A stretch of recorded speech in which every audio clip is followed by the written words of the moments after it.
दशहरा के पावन अवसर में कुश्ती के आयोजन रखे हन, जेने कुश्ती के प्रतियोगिता में विजयी होही वही प्रभु श्री रामचंद्र जी के किरदार निभाए और लंकापति राजा रावण के दहन करे।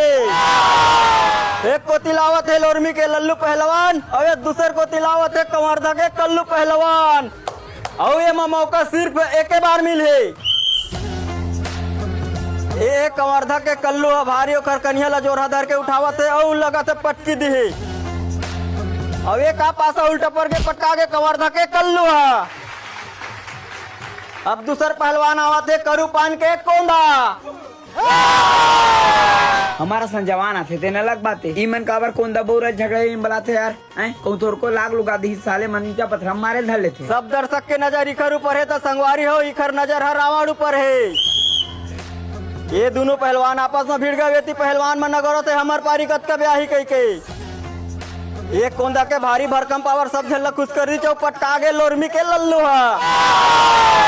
अब आवा थे सुरदा के सुखड़ू पहलवान और दर्शक मन भारी खुश है हमारे कुश्ती के प्रतियोगिता ला देख के। और देखता ने बाजी ला कौन जीतते सुखड़ा हा के कोंदा हा। और ये रावण हा घलो नहीं अगोरे सका थे कब जेल के प्रभु श्री राम के चरण में जाओ कहा थे। मोलत लगा थे फेरे देरी कोंदा ये है जीत ही।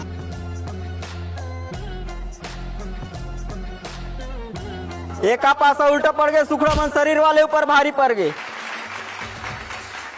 ये आगे हमार गांव के शान हरदी गांव के हड्डी पहलवान अपन एमन राजा। ए रावण ला सुखड़े जलाही शरीर वाले लहरवा दी तय हड्डी का है। ये मैच बराबरी के वही अंतिम मैच है।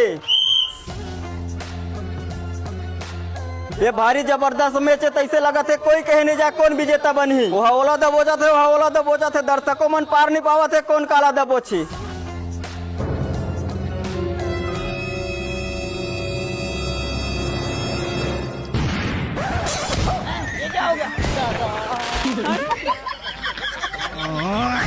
अब कहानी पोर पर झगड़ा हो रावण लत को ने जला दी। अरे कौन जले से तुम लपा भज जाते रे, घर के नीचे देते रे।